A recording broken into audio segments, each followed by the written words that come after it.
E aí vai um bom dia, uma boa tarde, boa noite, uma boa madrugada pra você que está vendo esse vídeo. Meu nome é Matt, eu estou gravando pela primeira vez na história 3 vídeos num dia só. Então sejam bem-vindos a mais uma parte de Code Geass, que essa é uma parte mais curta, porque eu vou fazer apenas 2 episódios para testar, ao invés de postar um vídeo por semana de 50 minutos, postar 2, né, de 25, 20 minutos, para ter mais diversidade de vídeo e não deixar muitas pessoas ansiosas quanto como eu estava vendo esses últimos tempos. Então eu não vou enrolar muito, porque sem mais enrolação, vamos direto para o vídeo.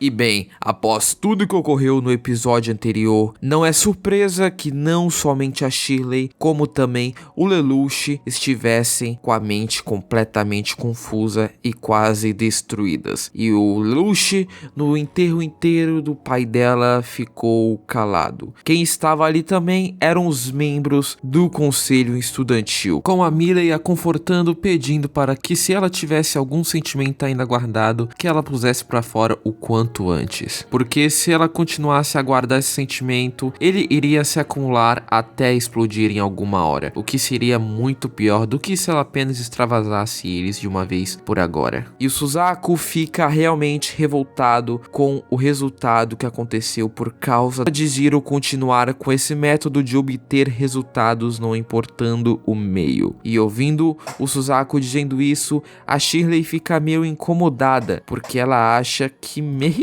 que ela fez isso na noite passada para conseguir um beijo de Lelouch. E então, após todos os membros do conselho saírem, sobrou apenas ela e Lelouch. Então ela aproveita e se desculpa com Lelouch pelo que aconteceu na noite anterior. Ela não estava se sentindo bem de ter conseguido o que queria do jeito mais errado possível. E ao voltar para casa, ele teve que ouvir boas e poucas de C2, que perguntou a ele se ele está arrependido de ter envolvido o pai de Shirley nisso tudo, e que ela acha contraditório alguém que estava dizendo no dia anterior que estava pronto para seguir o caminho do sangue, agora estar ali completamente calado e arrependido de suas próprias ações. Ele que matou tanta gente com suas palavras ou até mesmo com suas próprias mãos, estava ali se sentindo extremamente mal após finalmente alguém próximo ser afetado por suas ações. Ela então pergunta se ele acha que realmente tudo era apenas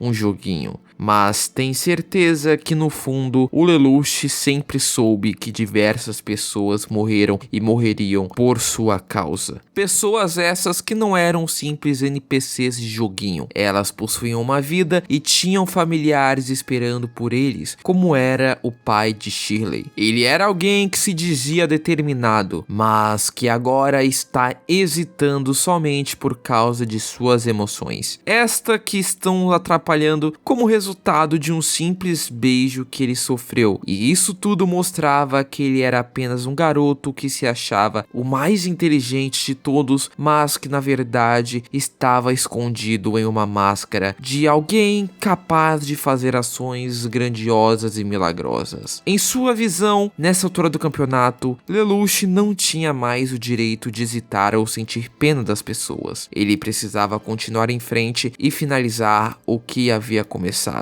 Então, ela termina a conversa pedindo para que ele não a decepcione. E bem, após esse puta sermão, ele vai pro banho e reflete sobre tudo que ocorreu até esse exato momento. Todas as situações chaves e palavras que ele deu e recebeu durante todos esse tempo de diversas pessoas, mas então ele alinha seus pensamentos e sua própria vontade quando se lembrou de sua promessa com Nonali, e então se enche de determinação novamente e decidiu seguir o caminho do sangue a partir dali. E bem, quem estava também sentindo o baque era a Karen, principalmente por ela ter participado diretamente da morte do pai de sua amiga. Ela inclusive em um determinado momento do funeral até pediu sem querer desculpas bombas para Kallen. E ela não deu contexto, mas foi salva pelo Rivals, que falou um monte de merda lá. Padrão Rivals, né? Mas enfim, o importante é que no dia seguinte, Shirley recebeu uma visita em sua casa. Era a Violeta, falando de um possível envolvimento de Lelouch com os Cavaleiros Negros, pedindo a ajuda dela. A Shirley, a princípio, se recusa a pensar nisso, mas a curiosidade fala mais alto, e ela no dia seguinte seguiu o Lelouch, perdendo-o de vista em determinado momento. Mas quando isso ocorreu, já era tarde, porque ela havia chegado num porto que seria importante para os acontecimentos que vai acontecer agora. Porque um comandante da Frente de Libertação Japonesa, o Katase, estava fugindo da Área 11 através de um navio cargueiro com uma carga de Sakuradita líquida. Por mais que Kyoto tivesse pedido ajuda para Zero, ele não estava pensando em ajudar, até que Jet Hart falou que a equipe de Cornelia estava responsável por atrapalhar essa fuga. Mas ao invés de ajudar nessa fuga, o Zero estava pensando em atacar diretamente o exército de Cornelia.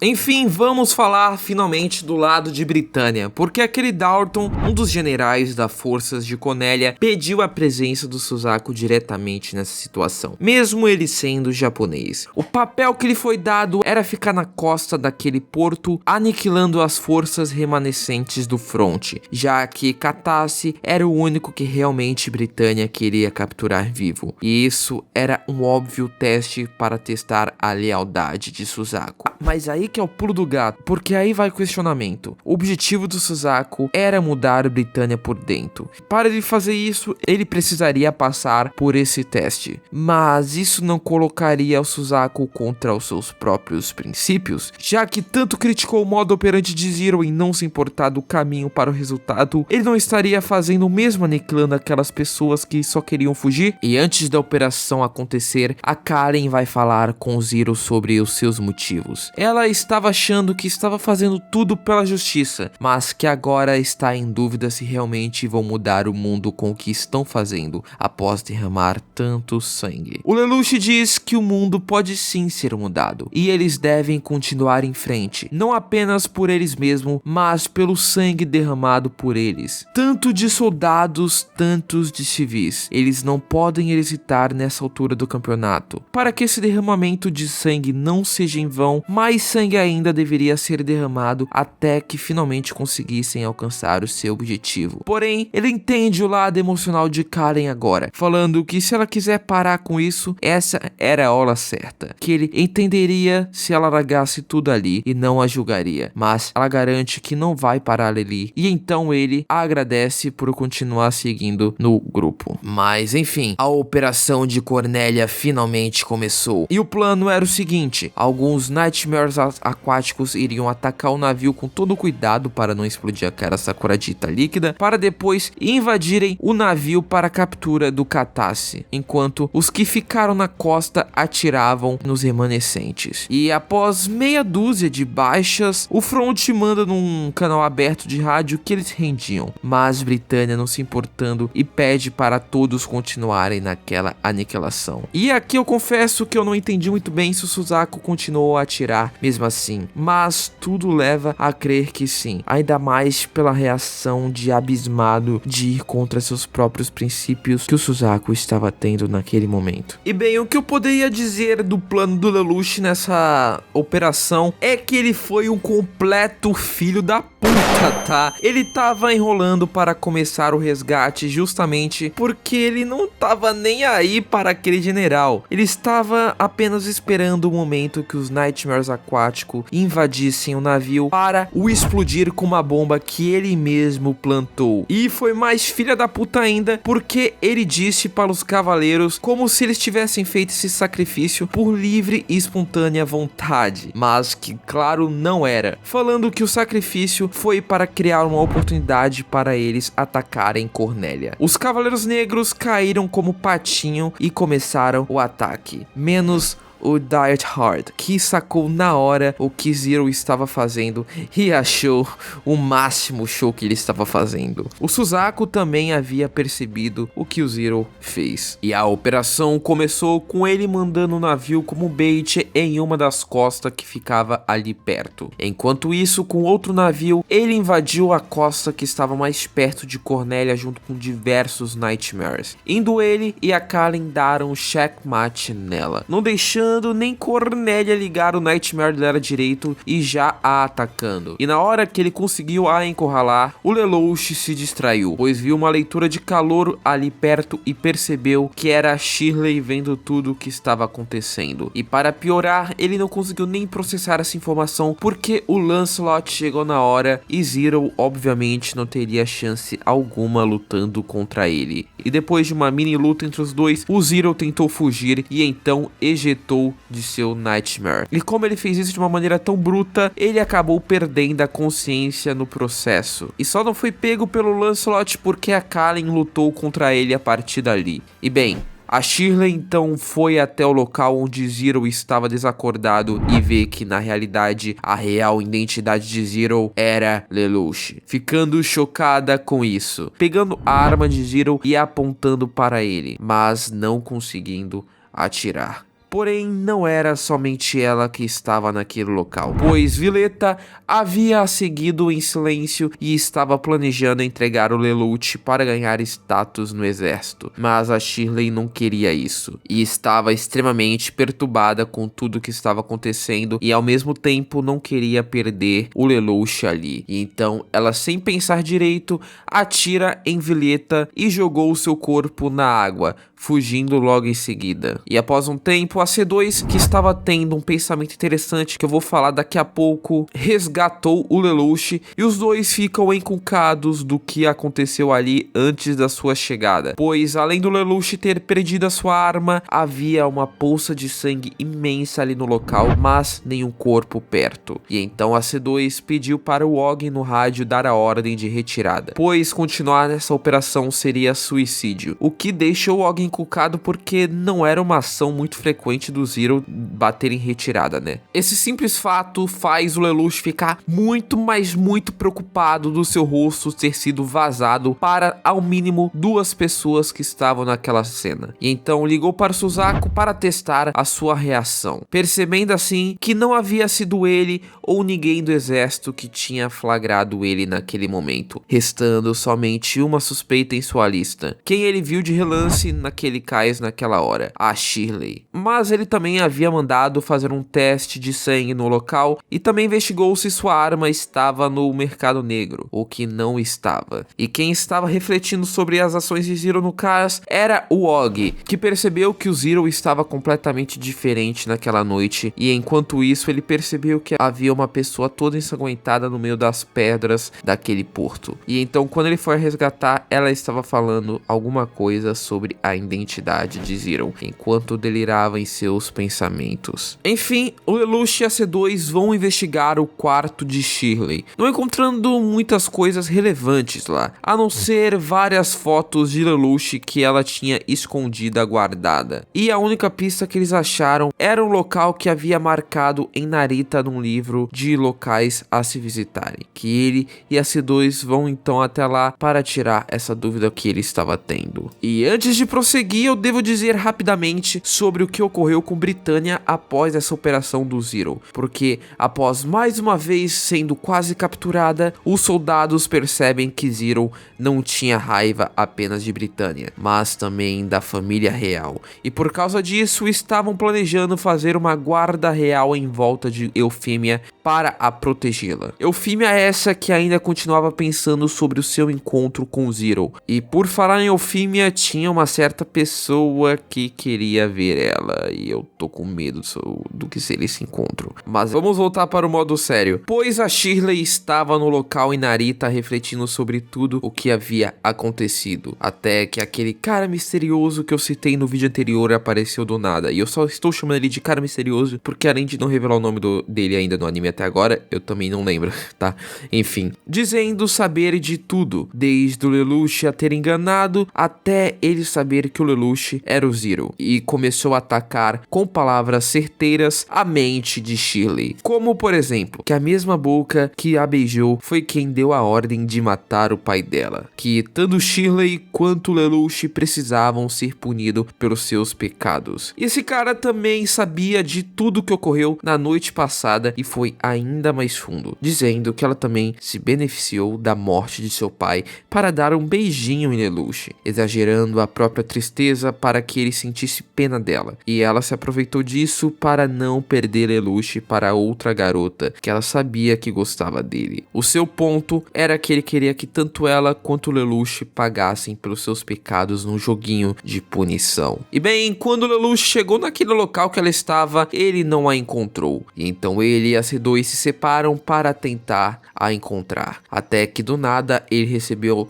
um telefonema de Shirley, e quem atendeu era esse cara misterioso que estava logo atrás dele, que o convida para uma partida de xadrez num bondinho ali perto, e então eles pegam ele até o topo do monte. E a C2, que estava tentando achar informações sobre ela, percebe de longe que os dois estavam no mesmo vagão, e ela fica completamente desesperada e rouba uma moto para chegar logo até o topo do monte, pois esse cara não era qualquer pessoa, era alguém que derrotaria até mesmo as pessoas mais inteligentes do mundo. Não por possuir um QI muito acima da média, muito pelo contrário, mas por poder ler os pensamentos das pessoas. Esse era o poder do Geass que esse cara possuía, que o fazia ser o oponente perfeito para derrotar alguém tão estrategista quanto Lelouch, que a título de curiosidade estava tomando um pau no xadrez, mesmo seu oponente nunca tendo jogado xadrez antes, com ele revelando então que era um usuário de Geass logo após dar um checkmate nele. E quando chegou no topo, Lelouch se deparou com Shirley apontando uma arma para ele, aquela arma que havia desaparecido da noite anterior, e obviamente ela revela saber da identidade do Zero. Então aquele cara fala que se o Lelouch usar o Geass nela, ele vai atirar neles, fazendo assim Lelouch não conseguir bolar nenhum plano contra alguém com Geass que o countera completamente. E obviamente a Shirley estava fazendo tudo isso por estar sendo manipulada, falando para Lelouch morrer junto com ela para os dois pagarem pelos pecados cometidos por ambos, revelando para ele que atirou em uma testemunha para proteger a identidade dele. Ele então, como uma última opção, tenta convencê-la a não fazer isso, que matar outra pessoa só acumularia ainda mais crimes para ela. Isso faz aquele cara dizer que não manipulou ela a esse nível, que ela percebeu seus pecados sozinhas, o que força Lelouch a falar para ela não dar ouvidos para aquele maníaco. E ela estava tão nervosa e tão indecisa nessa hora que dá um tiro no desespero, que por sorte passou de raspão no Lelouch, o fazendo cair da escada e fazendo assim algumas fotos que ele pegou do quarto de Shirley voarem de sua camisa. Ela então observa aquelas fotos e ficando bastante emotiva, e seus pensamentos só ficam mais confusos do que fazer naquele momento, fazendo assim aquele cara desistir do que estava fazendo e então decidir matar Lelouch ele mesmo. Mas a Shirley a impede atirando nele, que obviamente desviou por prever aquilo, e cansado daquela cena ele entra com tudo no vagão para pegar uma 12, e só não fez nada de mal para aqueles dois porque a C2 chegou na hora e ativou o bondinho enquanto apontava uma arma para aquele cara, que ao ver ela fica extremamente alegre e risonho conforme o vagão pega mais distância, e C2 não conseguiu ter forças para atirar nele. E aqui vai 2 pontos. Primeiro, ele aparentemente não conseguia ler os pensamentos de C2. Segundo, voltando um pouco, eu falei que antes da C2 encontrar o Lelouch naquele porto, ela estava pensando em algumas coisas. Os pensamentos dela é que ela não queria cometer o mesmo erro do passado com o Lelouch, sendo esse diálogo uma referência direta ao que ela provavelmente fez com esse cara, que por curiosidade usava um fone de ouvido porque ouvia vários áudios motivacionais de C2 direcionado a ele.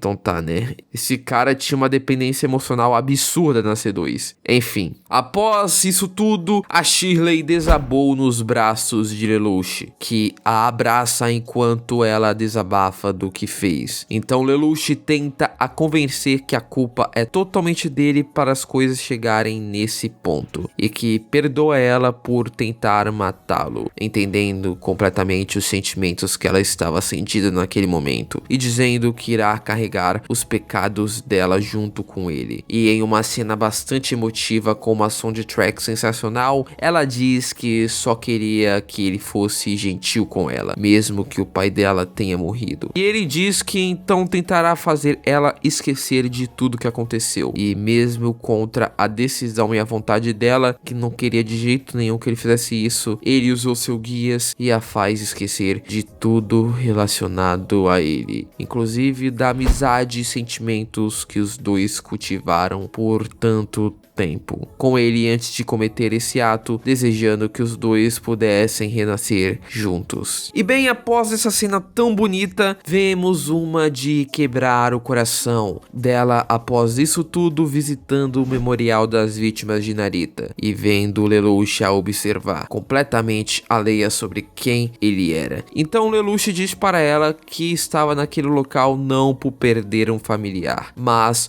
uma amiga muito importante para ele, e que só percebeu a importância que ela tinha depois de perdê-la, que tantas vezes ele foi salvo apenas com os sorrisos inocentes dela. Ele não sabe direito se o que ele sentia por ela era amor. Então Shirley conforta aquele agora estranho Lelouch que o amanhã virá. Ela mesmo não sabe o porquê estava ali, mas talvez no fundo ela só quisesse estar pronta para virar a página. Que existem coisas que não podemos esquecer, mas que esse amanhã sempre chegará, e por isso não adianta segurar tudo o que sentia para dentro de si mesmo. Palavras pesadas direcionadas a alguém que acabou de fazer isso, né? Ele então concorda com o que ela disse e sai dali a agradecendo, com ela não entendendo muito bem de onde veio esse agradecimento e o porquê dele fez isso. E é claro que o Lelouch estava completamente acabado de tanto chorar do que acabara de fazer. E é com isso que eu finalizo o episódio de hoje, que foi muito menor do que todos os episódios, mas eu vou tentar postar a cada 3, 4 dias, não apenas uma vez por semana, porque como eu falei no começo do vídeo, muita gente estava meio ansiosa pela próxima parte. Então eu decidi fazer menos episódios, mas mais frequentemente. Não sei se dá a ver. Nesse episódio só foram 2 episódios adaptados, mas tem vezes que eu posso fazer 3 ou 4 também, dependendo do quão o roteiro vai ser grande ou pequeno. Como por exemplo, o segundo episódio foi 4 episódios em apenas 30 minutos. Esse daqui muito provavelmente o áudio bruto tá com 34, 35 minutos, então muito provavelmente vai ser uns 24 minutos esse vídeo. Isso foi apenas 2 episódios para você ver a complexidade de alguns, enquanto outros não tem muitas coisas demais. Então é isso, espero que vocês tenham gostado desse vídeo. Falou, fui.